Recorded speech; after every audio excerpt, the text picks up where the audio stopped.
सुप्रभात प्यारे छात्रों। आज हम आपकी पाठ्यपुस्तक हिंदी आरोह गद्य खंड के अंतर्गत जो तीसरा अध्याय है काले मेघा पानी दे धर्मवीर भारती जी का उसको पढ़ने जा रहे हैं। तो सबसे पहले हम थोड़ा सा लेखक परिचय यानी कि धर्मवीर भारती जी का परिचय देख लेते हैं। तो ये अभी कुछ ही दिन पहले मैंने आपको बताया था, जो पाठ पढ़ाया था आपका कुंवर नारायण जी, तो उसी दौरान के एक दूसरे लेखक, उनको आज हम पढ़ते हैं। स्वतंत्रता के बाद, आज़ादी के बाद के जो साहित्यकार हैं उनमें से एक हैं धर्मवीर भारती जी। तो ये इन्होंने बहुत ही सशक्त रचनाएं की हैं। ये आप देख रहे होंगे, इतनी सारी इनकी रचनाएं हैं। कनुप्रिया, सात गीत वर्ष, ठंडा लोहा। इनके जो लोकप्रिय उपन्यास हैं गुनाहों का देवता और सूरज का सातवां घोड़ा। तो जो सूरज का सातवां घोड़ा है, इस पर तो एक फिल्म भी बन चुकी है, इसको केंद्र में रख के, यानी कि इसकी जो कहानी है इसके आधार पे एक फिल्म भी बन चुकी है। आगे इन्होंने एक अंधा युग नामक एक गीति नाट्य लिखा, जिसमें जो महाभारत में जिस समय कौन धृतराष्ट्र और उनकी पत्नी, उनका जो गांधारी, तो वो युग जिस समय चल रहा था, तो उस समय का प्रसंग लेकर के स्वतंत्रता के बाद भारत में क्या हो रहा था उसको लेकर के उन्होंने बहुत ही सुंदर गीति नाट्य लिखा है। इसके अलावा इन्होंने निबंधों की रचना की, रिपोर्टाज भी लिखे। तो बहुत ही उत्कृष्ट स्थान हम इन्हें दे सकते हैं आज़ादी के बाद के साहित्यकारों में। पद्मश्री जैसे सम्मान इन्हें मिले हुए हैं, और भी अनेक व्यास सम्मान, अनेक सम्मान इन्हें मिला हुआ है। कभी आप जो है बड़े होंगे, आपको समय मिलेगा तो ठेले पर हिमालय इनका निबंध संग्रह पढ़िएगा, बहुत बढ़िया है। और जो अभी उपन्यासों के नाम मैंने लिए, गुनाहों का देवता है या सूरज का सातवां घोड़ा, बहुत ही खूबसूरत इनके निबंध हैं। आज इनका जो पाठ है वो है इनके द्वारा लिखा हुआ एक संस्मरण है। संस्मरण का नाम क्या है? संस्मरण का नाम मैंने अभी आपको बताया था, काले मेघा पानी दे। तो बेटा सबसे पहले ये संस्मरण क्या होता है? आज तक आपने कहानी सुनी होगी, कविता सुनी होगी, है ना? तो संस्मरण क्या है? संस्मरण जो है वो गद्य की ही एक विधा है। गद्य की विधा मतलब गद्य को इस प्रकार भी लिखा जाता है। गद्य यानी कि जो कहानी के रूप में जिसे लिखा जाता है, जो गेय नहीं होता है, ठीक है। तो यहाँ पे संस्मरण पढ़ने हम जा रहे हैं। तो संस्मरण का सबसे पहले हम अर्थ जान लेते हैं कि संस्मरण क्या होता है।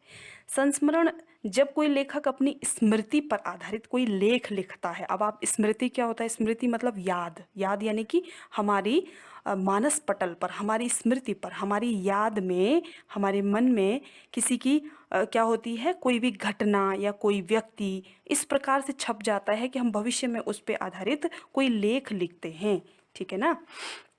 तो ये कोई घटना भी हो सकती है, कोई व्यक्ति हो सकता है। तो इसकी एक विशेषता ये होती है कि लेखक इसमें झूठ नहीं बोलता है। कोई भी बात जो लिखी होगी वो झूठी नहीं होगी, अर्थात सारी सत्य बातों पर, सत्य घटनाओं पर ये आधारित होता है। ये जो, जिसे हम संस्मरण कहते हैं, ठीक है। तो संस्मरण यानी कि स्मृति पर आधारित लेख, ठीक है। आगे जाकर के जो बच्चे साहित्य में जाएंगे या फिर आगे आप कोई भी प्रतियोगी परीक्षा देते हैं, उसमें आपके लिए लाभकारी होगा। तो चलिए पढ़ते हैं, लेखक ने यहाँ पर किसका वर्णन किया है, किस आधार पे लेख लिखा, किस आधार पे यह संस्मरण लिखा हुआ है। तो इसका थोड़ा सा हम परिचय देख लेते हैं। यहाँ पे जो काले मेघा पानी दे नामक संस्मरण है, इसमें लेखक ने लोक प्रचलित विश्वास, यानी कि समाज में, हमारे गाँव में कई चीज़ें प्रचलित होती हैं। हम कहते हैं कि शनिवार को ये नहीं करना चाहिए, मंगलवार को ये नहीं करना चाहिए, है ना। इस प्रकार के कई विश्वास हमारे आसपास, हमारे गाँव में व्याप्त हैं। और उसके और विज्ञान के द्वंद्व का सुंदर चित्रण है, यानी कि विज्ञान और उसके बीच में जो युद्ध चलता है। अर्थात जो बच्चा नया पढ़ा लिखा होता है, साइंस पढ़ता है, विज्ञान पढ़ता है, वो कहता है कि नहीं, ये सब कुछ नहीं होता है, शनिवार को ये करने से कुछ नहीं होता है, आपके ऐसे करने से कुछ नहीं होता है। तो इसी प्रकार का द्वंद्व यहाँ पे दिखाया गया है। किसके द्वारा? लेखक के द्वारा। विज्ञान का अपना तर्क होता है और विश्वास का अपना सामर्थ्य, अपना बल होता है। इसमें कौन कितना सार्थक है, यह प्रश्न पढ़े लिखे समाज को बहुत ही क्या करता है, उद्वेलित करता है कि ये क्या है, ये सही है या गलत है। अंदर से तूफान उसमें एक पढ़े लिखे मन में उफनते हैं। तो इसी दुविधा को लेकर लेखक ने पानी के संदर्भ में एक प्रसंग रचा है। यहाँ पर आषाढ़ का पहला पखवाड़ा, आषाढ़ महीना हिंदी माह जो होते हैं, चैत्र, बैसाख, ज्येष्ठ, आषाढ़। तो आषाढ़ कब से लगता है बेटा? आषाढ़ लगता है 15 जून से और 15 जुलाई को समाप्त होता है, ठीक है। तो पहला पखवाड़ा, पखवाड़ा किसे कहते हैं? 15 दिनों का जो समय होता है, यानी 2 सप्ताह का जो समय होता है, उसे पखवाड़ा कहते हैं, ठीक है। तो 15 जून से एक पखवाड़ा कहाँ तक हो जाएगा? 30 जून तक। तो 30 जून तक बीत चुका है, यानी कि जुलाई लग चुका है। तो जुलाई में क्या होती है? बारिश होती है। आजकल अभी आप देख रहे हैं, पिछले दिनों आपने देखा है ना। तो बीत जाने के बाद भी खेती और बहुकाज प्रयोग के लिए पानी न हो तो जीवन क्या हो जाता है? चुनौतियों से भर जाता है। और इन चुनौतियों का निराकरण विज्ञान न कर पाए, यदि विज्ञान के द्वारा इसका क्या ना हो, हल ना हो इन समस्याओं का, तो उत्सव धर्मी भारतीय समाज चुप थोड़े बैठता है। क्या होता है हमारे यहाँ पे क्या हो जाता है? किसी देवता की पूजा करने चले जाते हैं, और देवता की पूजा करने के बाद क्या बोलते हैं कि देवी अब हम तुझे ये चढ़ाएंगे, ये देंगे, तो इसके बाद हमारे यहाँ पे बारिश हो जानी चाहिए, ठीक है ना। तो इस तरीके से हमारे भारतीय उत्सव धर्मी, यानी कि उत्सव मनाने वाले, पूजा पाठ में विश्वास रखने वाले, तो ऐसा हमारा जो समाज है वो चुप नहीं बैठता है, वो किसी न किसी जुगाड़ में लग जाता है, प्रपंच रचने लगता है। प्रपंच यानी कि तरह तरह के इंतजामात करने लगता है, और हर कीमत पर जीवित रहने के लिए अशिक्षा और बेबसी के भीतर से उपाय खोजने लगता है। तो ये तो था इसका केंद्रीय भाव, यानी कि इसमें भी कुछ ऐसा ही है, इसमें भी कुछ ऐसी ही बेवकूफ़ी लेखक को लग रही है कि यहाँ पर क्या किया गया है, ऐसा ऐसा क्यों किया गया है, जबकि ऐसा नहीं होना चाहिए था। तो चलिए अब हम इस पाठ का जो है सार पढ़ते हैं, ठीक है ना। इसका हम क्या पढ़ेंगे? सार पढ़ेंगे, क्योंकि पूरा पाठ पढ़ना बेटा संभव नहीं है, उसमें बहुत ज़्यादा जो है समय लग जाएगा, वीडियो बहुत लंबी हो जाएगी, जिससे आप लोग इसको देख नहीं रहे हैं। ये बड़ी चिंता का विषय है सभी लोगों के लिए, आप लोगों के लिए भी, मेरे लिए तो है ही, है ना। हम इतनी मेहनत करके आपके लिए जो है तैयार करते हैं सामग्री, लेकिन उसके बाद भी आप लोग नहीं देखते हैं। बहुत सोचनीय विषय है। आप लोग अपने लिए मेहनत नहीं करेंगे तो इसके जिम्मेदार केवल और केवल आप रहेंगे, ठीक है ना। हमारी तरफ से कोई जिम्मेदारी इसकी नहीं होगी। तो चलिए इसका हम सार पढ़ते हैं। पाठ आप लोग भी पढ़ेंगे, थोड़ी सी मेहनत आप लोग भी करिए, ठीक है ना। आप लोग पाठ पढ़िए और सारांश मैं आपको इसका बताती हूँ, साथ ही साथ प्रश्नोत्तर भी आपको बताती हूँ। तो चलिए, जो ये संस्मरण यहाँ पे दिया गया है, इसमें लेखक धर्मवीर भारती ने लोक प्रचलित विश्वास का खूबसूरत चित्रण किया। लोक प्रचलित विश्वास यानी कि हमारे समाज में जो विश्वास व्याप्त है, उसका खूबसूरत वर्णन किया गया है। गांव में वर्षा की कमी में खेत सूख रहे हैं। वर्षा की कमी जब हो जाती है तो खेत कैसे हो जाते हैं? फसल हमारी बिल्कुल सूखने लग जाती है। मनुष्य और पशुओं का प्यास से क्या हो जाता है? बुरा हाल हो जाता है। ऐसी दशा में गांव के किशोरावस्था के बच्चे बादलों से पानी की मांग करने के लिए घरों से निकल पड़ते हैं। किशोरावस्था कौन सी होती है? जिस अवस्था में आप लोग हैं, 14-15 से 17-18 साल के जो बच्चे होते हैं वो किशोर बच्चे, किशोरावस्था वाले बच्चे होते हैं। तो वो बच्चे बादलों से पानी की मांग करने के लिए घरों से निकल पड़ते हैं। ये कैसी कहानी है कि बादलों से पानी की मांग की जा रही है? तो चलिए, ये बच्चे खुद को क्या कहते थे? इंद्र सेना बुलाते थे। यहाँ किताब में आपका इंद्र सेना लिखा होगा, ठीक है ना। तो भी कुछ लोग उन्हें मेढक मंडली कहते थे। मेढक मंडली क्यों कहते थे? मेढक आपने देखा होगा कब निकलता है मेढक? मेढक आपने देखा होगा जब धूप होती है तब तो रहता नहीं है। कब आता है? जब बारिश होती है, और बहुत ही गंदा सा दिखता है ना, उसको देख के घृणा का भाव मन में आ जाता है। तो ऐसे ही इन बच्चों को देख के भी ये जो नंगे से नंगे धड़ंगे रहते थे, एक लंगोट इन्होंने शरीर में लपेटी होती थी, और जगह जगह जो है ये पानी में कीचड़ में खेलते रहते थे। तो कीचड़ में खेलते रहते थे, इसीलिए लोग इनको क्या कहते थे? मेढक मंडली कहते थे। जो इस कीचड़ से चिढ़ते थे, उनके उनके ऐसे नंग धड़ंग घूमने से चिढ़ते थे, तो वो लोग उनको मेढक मंडली कहते थे। तो ये बच्चे जो है गलियों में क्या करते थे? गंगा मैया का जयकारा लगाते थे। गंगा मैया का जयकारा क्यों लगाते थे? भारत में जो है, भारत क्या है? नदियों को माता माना गया है। यहाँ पे क्यों माना गया है? गंगा मैया बोलते हैं ना, क्योंकि वो पानी की कमी पूरी करती है, पानी देती है, जो कि हमारा जीवन है। तो जीवन देने वाली कौन हुई? माँ हुई ना।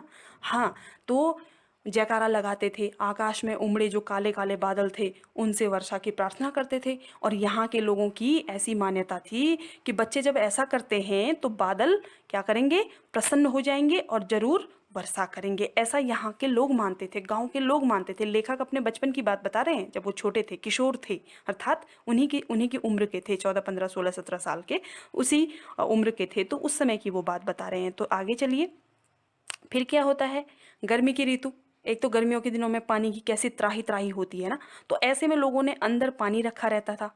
लेकिन जैसे ही इंद्र सेना उनके सामने आती थी, उनके घर के सामने आती थी, तो लोग उन पर क्या डालते थे, पानी की भर भर के बाल्टियां उनके ऊपर उड़ेल देते थे। क्यों? कि अगर हम इन पे पानी डालेंगे तो ये जब चिल्लाएंगे कि गंगा मैया की जय, कैसा वो नारा लगाते थे, नारा लगाते थे वो कि काले मेघा पानी दे, गगरी फूटी बैल प्यासा, पानी दे गुड़धानी दे, काले मेघा पानी दे। तो इस प्रकार से वो जयकारा लगाते थे, मतलब गलियों गलियों में ऐसा जयकारा लगाते थे। ऐसा क्यों बोलते थे वो? क्योंकि गांव वालों का विश्वास था उस पर, है ना। तो गांव वाले क्या करते थे, ये सब सुन करके उनके ऊपर पानी डालते थे ताकि बादल खुश हो जाए और हमारे गांव में बारिश हो जाए। लेकिन लेखक क्या थे, आर्य समाजी विचारधारा से जुड़े हुए थे। तो ये सब उन्हें क्या लगता था, आडंबर लगता था, अंधविश्वास लगता था, क्या बकवास जिसे हम कहते हैं ना। कई बार हम भी बोलते हैं, घर में कोई काम होता है ऐसा, हम बोलते हैं क्या बकवास हो रहा है, इससे कुछ नहीं होने वाला। तो ऐसे ही लेखक को भी लगता था कि ये सब आडंबरपूर्ण है, अंधविश्वास है। जबकि लेखक क्या था, उनकी ही उम्र का था, तो भी ऐसे प्रयत्नों की वो खुल करके क्या करते थे, खिलाफत करते थे, विरोध करते थे, है ना। लेखक की एक जीजी हुआ करती थी, जीजी मतलब बड़ी दीदी, ठीक है ना, जो उसे अपने बच्चों से भी, अपने बेटे से भी अधिक प्रेम करती थी। ऐसी लोक मान्यताओं के प्रति बिल्कुल वो समर्पित थी कि नहीं ऐसा होता है। और जब लेखक के लिए कठिनाई क्या थी, लेखक के लिए सबसे बड़ी कठिनाई यह थी कि उसकी जीजी सारे रीति रिवाज पूजा पाठ उससे ही कराती थी, अपने बेटों से नहीं कराती थी, उसी से कराती थी। लेखक को न चाहते हुए भी कभी स्वास्तिक का चिन्ह बनाना पड़ता, तो कभी पंजीरी बांटनी पड़ती। लेखक ने जब इंद्र सेना पर जल नहीं फेंका तो जीजी ने उसे समझाया कि पानी की बर्बादी नहीं अपितु बल्कि ये क्या है, एक तरह का दान है। ये पानी की बर्बादी थोड़ी है, ये दान है। जब वो विरोध करते हैं, लेखक विरोध करते हैं कि ये तो आडंबर है, तो अंधविश्वास है, ऐसा नहीं करना चाहिए, तो ये लेखक कहता है कि नहीं, तो लेखक की जीजी कहती है, सॉरी, लेखक की जीजी कहती है कि नहीं ये दान है, समझाती है ये बर्बादी नहीं है। तो आगे बड़े बड़े तर्क देती है, क्या कहती है कि हमें गांधी जी की भांति, गांधी जी से परिचित थी, क्यों? क्योंकि गांधी जी की सेना में उनका पुत्र जो है बेटा वो काम कर चुका था। तो वो कहती हैं कि गांधी जी की भांति, गांधी जी की तरह हमें प्रजा के अनुकूल राजा को बदलने की सोच रखनी चाहिए, अर्थात जैसी प्रजा वैसा राजा बनाना चाहिए। ऐसा नहीं कि जैसा राजा वैसा है वैसी प्रजा, बल्कि जैसी प्रजा वैसा राजा, ऐसा हमने सोच रखनी चाहिए। अब लेखक कहते हैं कि आज 50 साल बीत जाने पर लेखक को क्या, अपनी जीजी की कही हुई बातें ज्यों की त्यों स्मरण है। लेखक सोचता है कि भले ही आज विज्ञान का बोलबाला है, लेकिन फिर भी लोग जो प्रचलित विश्वासों का भारतीय संस्कृति में महत्वपूर्ण स्थान है, उसका महत्वपूर्ण स्थान वहाँ पर है। हमें अपनी सांस्कृतिक परंपरा के अनुसार सदाचार के बीज बोने हैं, तभी हजारों करोड़ों की योजनाएं क्या हो पाएंगी, हजारों करोड़ों की योजनाएं कामयाब हो सकेंगी, तभी हम सच्चे अर्थों में मुक्त हो सकेंगे। हमें क्या करने हैं, सदाचार के बीज बोने हैं। तो लेखक की जो जीजी थी वो क्या कहती थी, वो कहती थी कि जो जिस तरह हम खेत में फसल उगाने के लिए बीज बोते हैं, जिस तरह हमें बीज बोना पड़ता है, आपने देखा होगा जब हम चाहे कोई भी वो बीज है, किसी भी प्रकार का बीज है, तो हम क्या करते हैं, छांट छांट के जो अच्छी अच्छी बीज होते हैं वो हम बीज के लिए रख देते हैं, अगले दिन बोने के लिए रख देते हैं। तो इसी प्रकार से लेखक की जो जीजी है वो कहती है कि हमें जो है इसी प्रकार बादलों से वर्षा रूपी फसल के लिए हमें क्या, पानी रूपी बीज भी डालना पड़ रहा है, कि हमें पानी तभी तो मिलेगा, हमें बारिश तभी तो मिलेगी जब हम पानी देंगे बादल को। अर्थात जैसे हम बीज जमीन में डालते हैं तभी तो हमें नई फसल मिलती है। तो ऐसे ही यहाँ पर जो है, कौन कह रहा है, लेखक की जीजी उसे समझाते हुए कहती है। तो ये था हमारा संस्मरण काले मेघा पानी दे। तो इसमें देखिए कुछ प्रश्नोत्तर हैं, तो इन प्रश्नोत्तरों को आपने करना है, प्रश्नोत्तर नहीं है, प्रश्न है, उत्तर जो है आप लिखेंगे, इसके उत्तर आपने लिखने हैं। मैं भी बता रही हूँ आपको यहाँ पे जो है पहला प्रश्न, ये बहुत महत्वपूर्ण पार्ट है क्योंकि इसमें से बहुत ज़्यादा प्रश्न पूछे जाते हैं और हर बार आते हैं, ठीक है ना। तो पहला प्रश्न है, लोगों ने लड़कों की टोली को मेढक मंडली नाम किस आधार पर दिया? पहले तो एक खंड इसका हम जान लेते हैं, इसका अर्थ जान लेते हैं, ठीक है। इसका उत्तर जान लेते हैं, फिर आगे का देखेंगे कि लोगों ने लड़कों की टोली को मेढक मंडली नाम किस आधार पर दिया। मेढक मंडली क्यों बोला, क्या बोलना, क्यों बोला? क्योंकि लोग जो लोग उनके नंग धड़ंग रूप से चिढ़ते थे, उनकी उछल कूद से, उनके कारण शोर शराबे नाले से तथा गली में होने वाले जो कीचड़, लोग पानी डालते थे तो कीचड़ होता था, तो उस कीचड़ से जो लोग छिड़ते थे वो उनको क्या पुकारते थे? मेढक मंडली पुकारते थे। और जिस तरह मेढक मेढक उछलते कूदते हैं, कीचड़ में खुश रहते हैं, उसी तरह से बच्चे भी उछल कूद करते थे, पानी पर खुश रहते थे। जब उनके ऊपर पानी गिरता था, जब लोगों को पानी पीने को नहीं मिलता था तो उनके ऊपर पानी लोग गिराते थे, तो वो खुश रहते थे इस बात पे, है ना। तो इसी समानता के कारण लोग उनको क्या बोलते थे? मेढक मंडली बोलते थे। ठीक है, तो आप इसका उत्तर स्वयं लिखेंगे। यह टोली अपने आप को इंद्रसेना कहकर क्यों बुलाती थी? अब ये जो टोली के बच्चे थे, ये क्यों बोलते थे अपने आप को इंद्रसेना?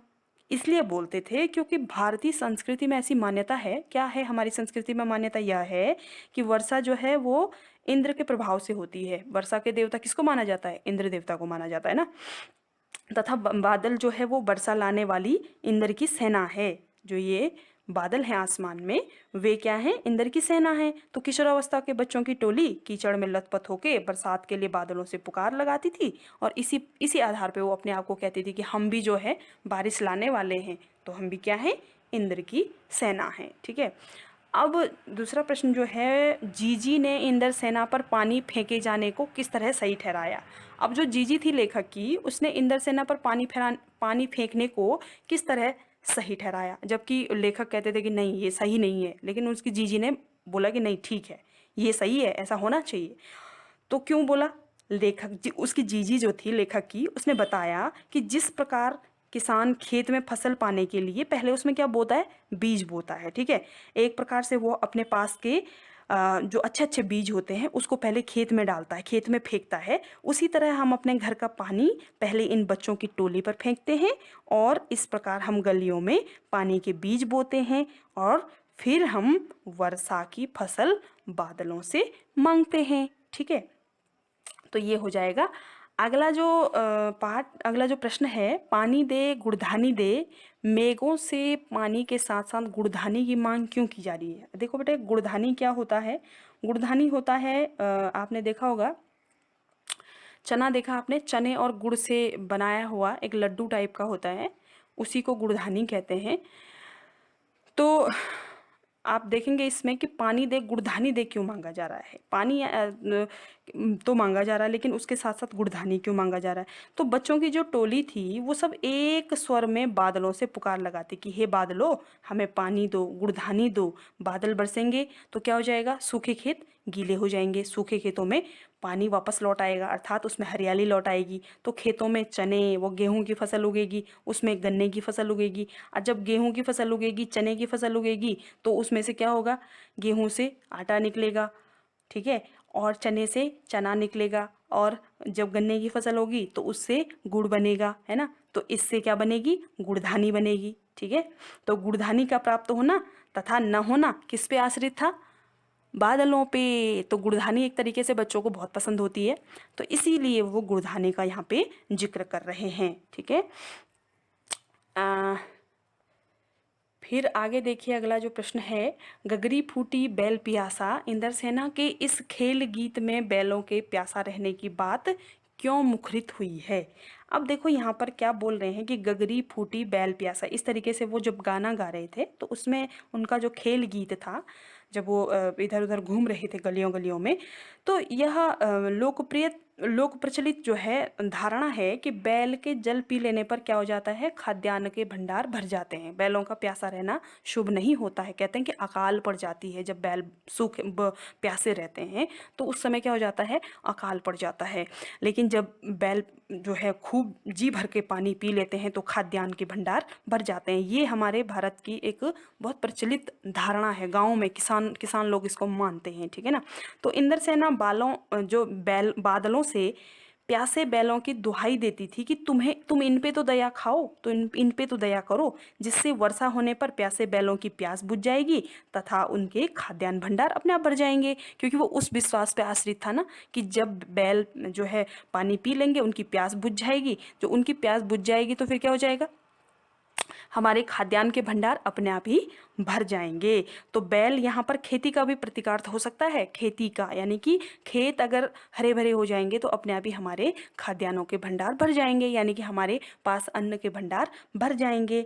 ठीक है, और हमारे घरों में क्या हो जाएगी, खुशहाली लौट जाएगी, लौट आएगी। तो यही वजह है कि इंद्रसेना खेल गीत में बैलों के प्यासे रहने का जिक्र करती है। ठीक है, अगला जो प्रश्न है, इंद्रसेना सबसे पहले गंगा मैया की जय क्यों बोलती है? नदियों का भारतीय सामाजिक सांस्कृतिक परिवेश में क्या महत्व है? ठीक है, तो इंद्रसेना सबसे पहले गंगा मैया की जय क्यों बोलती, मैंने पीछे भी आपको बताया कि भारत में नदियों को माँ के समान देखा जाता है, उनकी पूजा की जाती है। आपने गंगा मैया की पूजा करते हुए हरिद्वार में देखा होगा, आगे प्रयाग में देखा होगा, है ना, सुना होगा नहीं तो प्रत्येक संकल्प संस्कार में सबसे पहले जो है नदियों को क्या किया जाता है, स्मरण किया जाता है, याद किया जाता है। पुराणों में गंगा को देवी कहा गया है। अतः इंद्रसेना बादलों के आह्वान से पूर्व, यानी कि बादलों का आह्वान वो तब करती हैं, पहले गंगा मैया को जय बोलती है।